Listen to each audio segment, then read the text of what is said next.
Hey everyone, it is Casey again from OK Goodnight, and today I'm here to talk with you a little bit about the lyric writing process for the title track of our most recent album, The Fox and the Bird.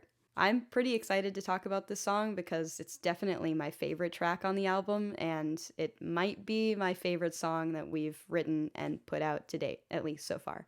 There was just something about this song that came very, very naturally after we spent many, many months talking through the story and the concept. This was one of those tracks that just seemed to fall perfectly in our laps as soon as we started, and it just came together so nicely. So I really like this one. This also is a very different sound for us. It is very indie folk, which is kind of a genre that we had only explored a little bit before, and it felt really good to try because we all really like that kind of style. It's also exactly the kind of vibe that we wanted to give for our two main characters, so I think it worked out pretty well. This song is, of course, pretty important because it is introducing you to the two main characters of the story, the fox and the bird, and it gives you a little bit of insight into who they are, what they're doing, and how they are interacting with their environment and where the story is going to go. So I'm going to jump right into the lyrics here because we got a lot of them. So we start the first verse with a walk home, vermilion path, his feet turned gray from dust they have amassed, a stiff coat with tired amber hues, a bit of help, a friend with nothing left to lose.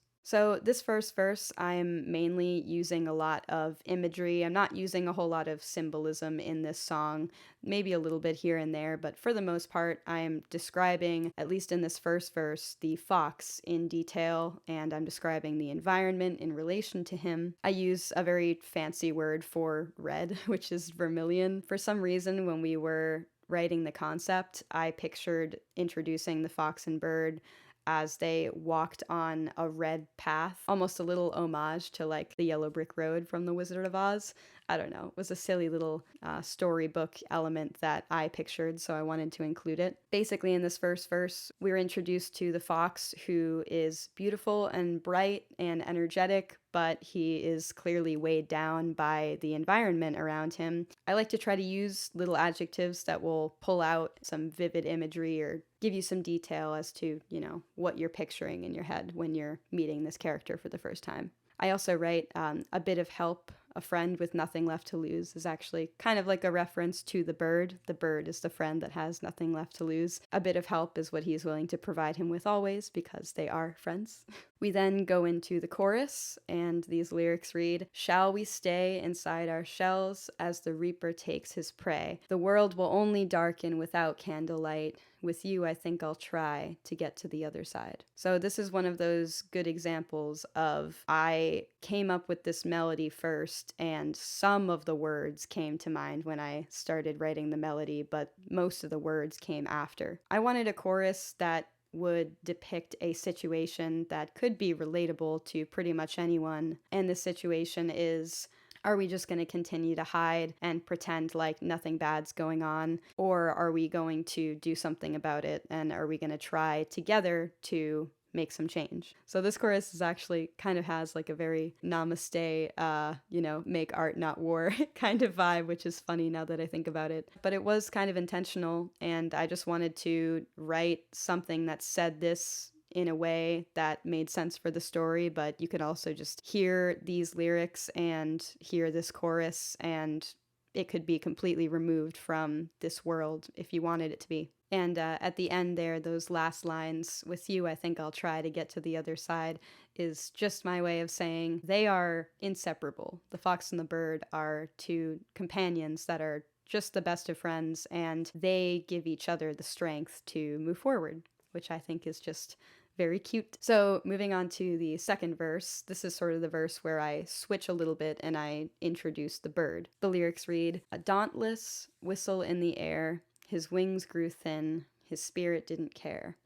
A warm talk with words unspoken, a scorching sun, an infatuated wind." So, in introducing the bird here, we're kind of led to believe that the bird is a little bit more upbeat and a little bit more positive than the fox. He's the friend of the two that brings that relentless positive energy.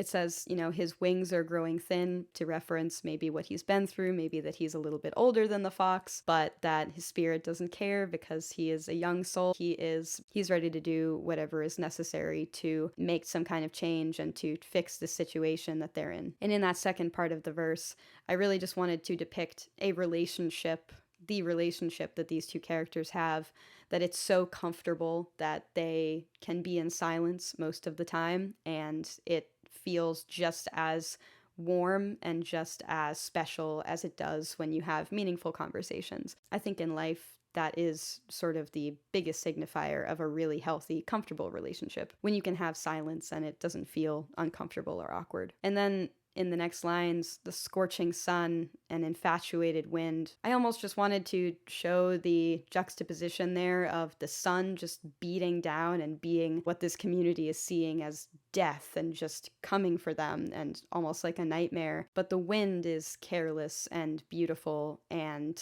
almost like a guide. And then we have the chorus again, and it's delivered a little bit differently, but it's mostly the same. That's actually it for the lyrics of The Fox and the Bird. The chorus happens again, and then we have the sort of whole bridge section that has a lot of vocals, but none of it has lyrics. And even though we are done talking about the lyrics, I will say that when you hear the last chorus, the delivery of that chorus is really important. It's a lot more passionate, and it sort of brings out the deeper meaning in the lyrics in that chorus. It really feels much more like a triumphant statement rather than a question. Really, even though it's still the question, shall we stay inside our shells as the reaper takes his prey, it feels much more like, no, we're not going to do that, and the world will only darken if we don't bring the light to it. If I'm with you, I think I can try. There's just a warmth that I really wanted to achieve with these lyrics and with these characters, with a small amount of lyrics that were kind of easy to digest. And I hope that I did it justice, because I obviously fell in love with these characters as I started to think about them in my head. And they have this whole journey ahead of them, and there's something very nostalgic and peaceful and calm about these lyrics and about their friendship, and it's all going to be tested very soon, which is kind of scary, but I love the calm before the storm vibe that this song has, and I love the summery vibe that it has too, even though the season that they are in is clearly not it's maybe closer to summer than anything else, but it's certainly not comfortable. But they are so comfortable together that they aren't letting it get them down. And I just love that about these characters. And I hope that I represented them as best as I could.